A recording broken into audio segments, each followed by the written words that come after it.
This is something I've been looking forward to for a while.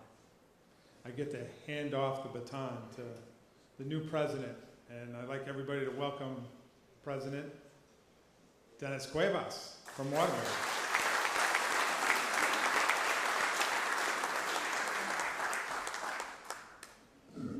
Thank you, Tom.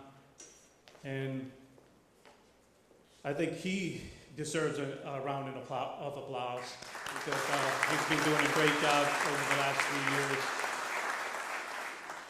So my acceptance speech is only an hour long. No. I'm an engineer, so I don't, we don't like doing this speeches and, like presentations. We like to solve problems. But I want to thank the board of directors and the members for giving me this opportunity to lead this great organization, and with Tom and the board, of all the accomplishments that we've done over the last 3 years, as you saw Tom list each one of them. This association right now is on a sustainable place and with very active membership, as we see around the room. I also wanted to provide you a little background of myself because I might be young in this wastewater industry. So I wanted to let you know what I've done over the years. I've graduated from UConn with a bachelor's of science and engineering. I'm also a licensed professional engineer in the state of Connecticut. After graduating, I went to work for a firm, Cheshire, Connecticut, MMI. They're a multidiscipline engineering firm, and I got my experience there. In 1998, I went to work for the city of Waterbury, and I've been there ever since. So it's been almost 19 years. In 2009, a position was open as general manager at the Water Pollution Control Facility, and I've been general manager since 2008. So I've experienced, I know the challenges that everyone in the room might be going through. I know there's small organizations and small towns that may have other different challenges, but we obviously wanted to serve every member of this association. I've also been with the board for over 3 years, and I've been the vice president over the last year. And I think, and I know that this association will continue to be a great organization, and it's up to each one of us as members to move it forward. And I think we're going to continue with our core mission, which is to develop, improve, enhance the knowledge of and understanding of the members and managers of a publicly owned operator, water pollution control, and the wastewater industry. So I want to thank the board, I want to thank the membership, I want to thank the sponsors that make this organization move forward. So without further ado, we're going to get into the presentations, because I think you're all eager to hear what we have in store for you today. So the first presentation is from George Hicks. George is a supervisor sanitary engineer with Connecticut DEP with the Municipal Water Pollution Control section. George has worked at DEP for 23 years in this section. He supervises staff engineers for the planning, design, construction, financing of upgrades to municipal sewage treatment plants and wastewater collection systems. He develops the Clean Water Fund priority list, and he has served as hearing officers for the priority list since 2008. George has a bachelor's of science and engineering from UConn and is also a licensed professional engineer with the state of Connecticut. George?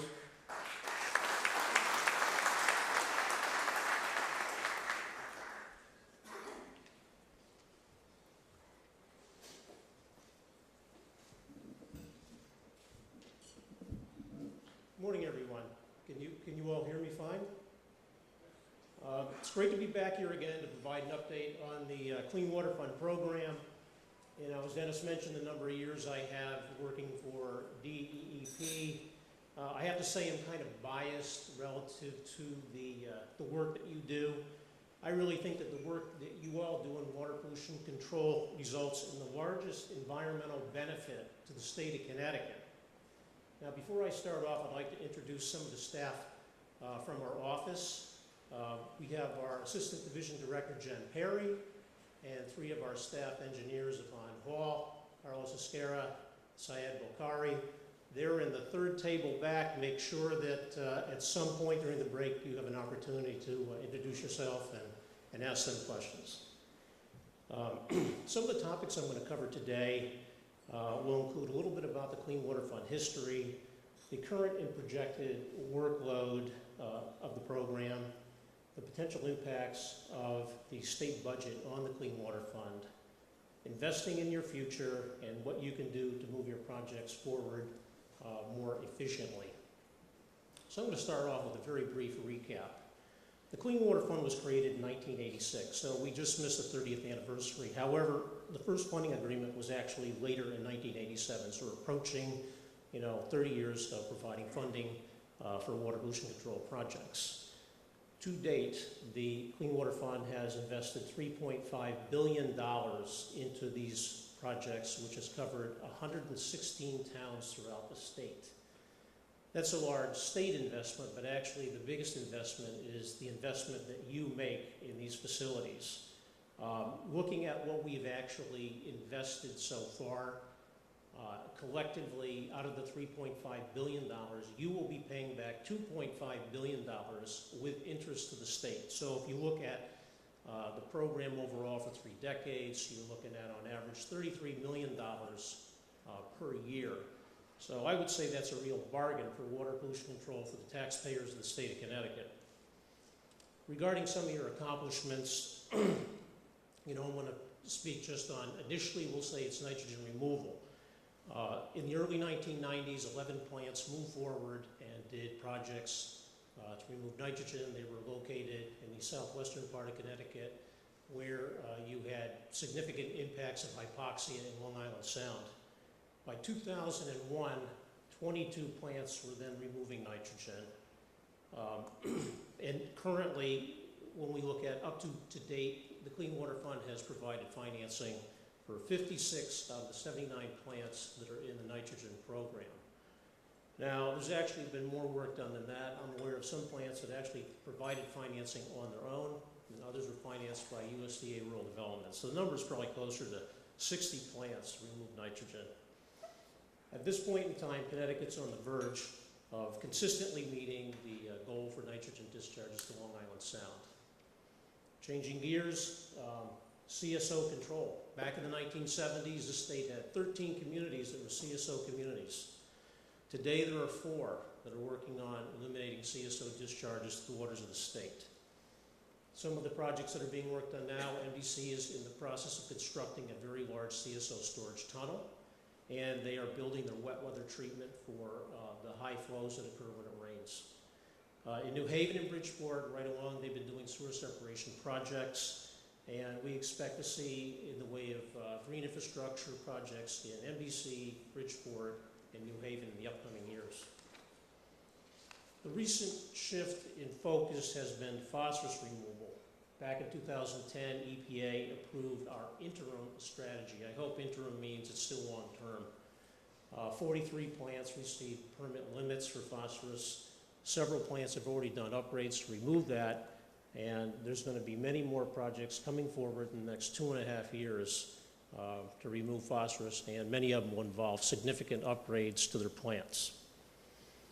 Now, last year I went through and provided a lot of detail more on the technical elements of the operation of our program, Clean Water Fund and Priority List. Last year I covered the types of projects we fund, the grant percentages we provide, the source of our money, funding commitments over time, the priority point system, how you get on the priority list, and then our entire process from the beginning to end to develop our 2-year spending plan. So at this point, I'm going to build off of that information. By show of hands, how many people here are involved with projects that we are currently funding?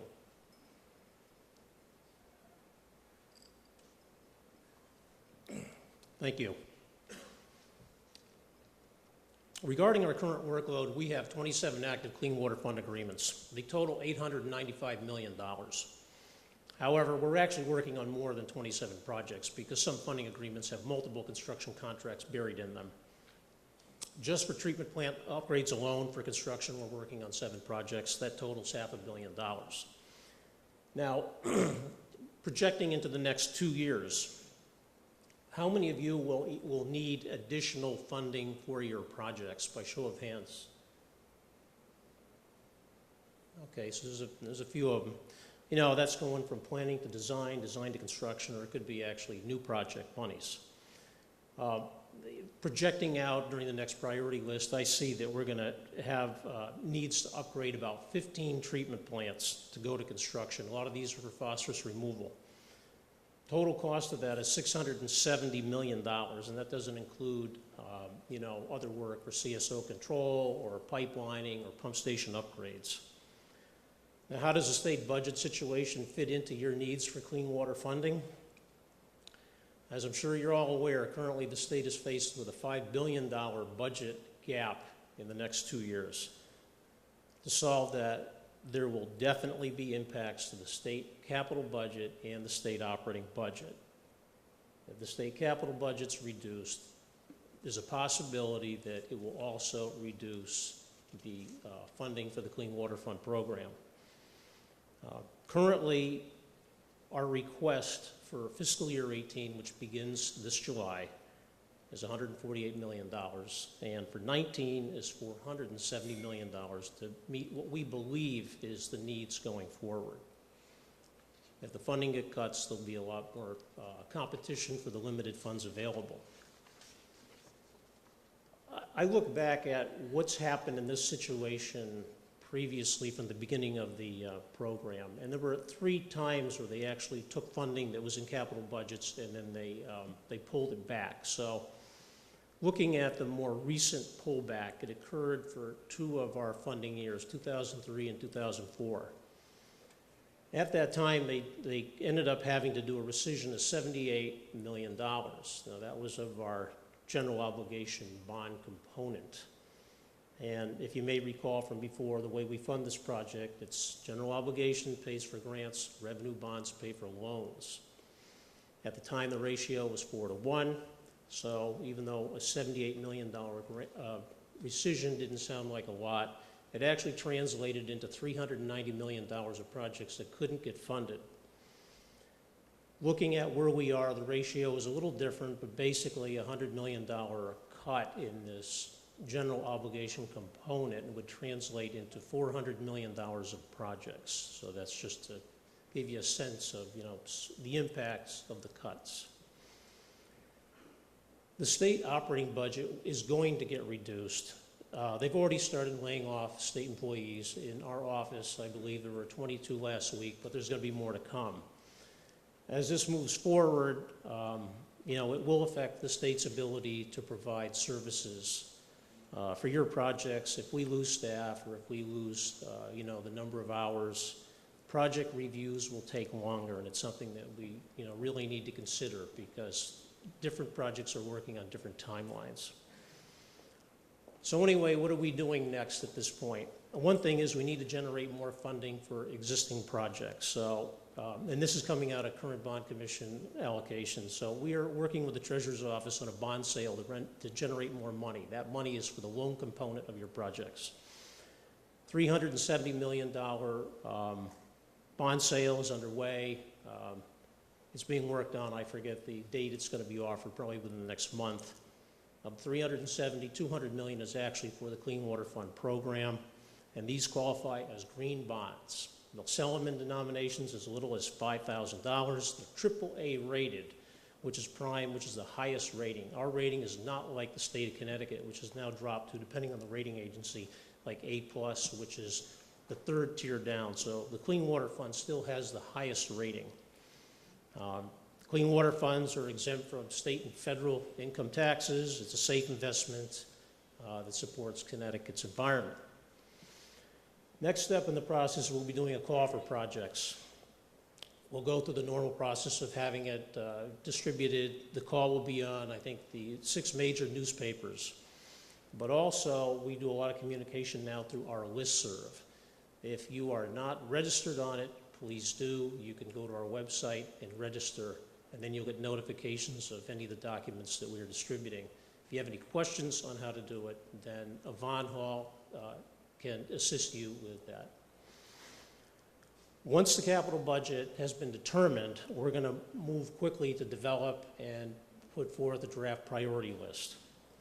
In addition to that, we're going to try to provide guidance on projects moving forward so that it can allow us to more efficiently process the work that we're doing.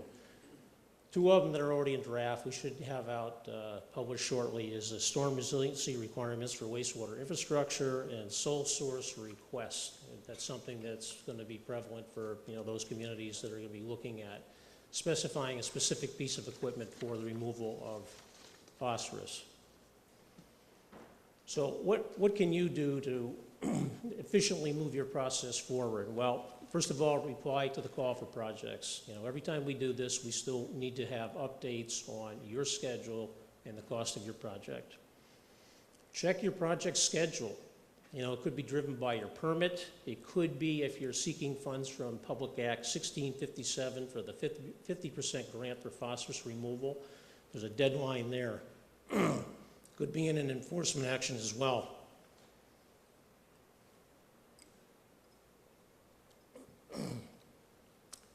Factor in time for environmental reviews. On our end with our program, we have to comply with both the National Environmental Policy Act and the Connecticut Environmental Policy Act because we get funding from two sources, state and federal. Less complex projects without a hydraulic expansion are very easy to do. If you have a hydraulic expansion, then the process is much longer, and if it becomes controversial, we've seen things drag on for 2 years. Fourth, factor in DEEP's review time for your plans and specs. Right now, we're saying 90 days. That could change. If too many projects are bid simultaneously, you'll probably be getting requests from the contractors that are planning on bidding your projects for extensions in the bid period. If you qualify under Public Act 1657 for the 50% grant, please provide us your schedule as soon as possible so we can prioritize our workload. There are 11 towns that qualify for this, 2 have been funded, so there's 9 remaining towns that could seek the money. There's a firm deadline where you have to enter into construction prior to July 1st, 2019. Depending on your schedule, we may not be in a position to process a funding agreement in sufficient time. So you need to be prepared to self-fund those projects, to enter into that construction contract as we're going through the process of developing and ultimately executing a funding agreement for you. And follow the guidance memos and review checklists that we provide. That just makes it a lot easier, I think, for the consulting community and our engineers to process the various documents that we have to review. In closing, I hope that some of the information I've provided is helpful to expedite moving your process through the regulatory hurdles that you will be faced with. I think the greatest resources in Connecticut for water pollution control are the people in this room. It's the vision of the WPCAs, and it's the leadership of the professional staff that support them, whether it's the finance directors, the directors of engineering, their bond counsel to put together the finance package. I think it's the highly creative and technical competence of the engineering community that actually do these projects. We've got a great list of consultants that work on these projects in Connecticut. And it's a highly trained and capable treatment plant operators that run these plants and meet the permits. The financial strength of the Clean Water Fund program and DEEP's ability to provide funding for your project is directly proportional to your efforts to educate the state legislature on the benefits of what this program does. So please keep up the great work you've been doing to improve the environment. Best of luck on all your projects. Thank you.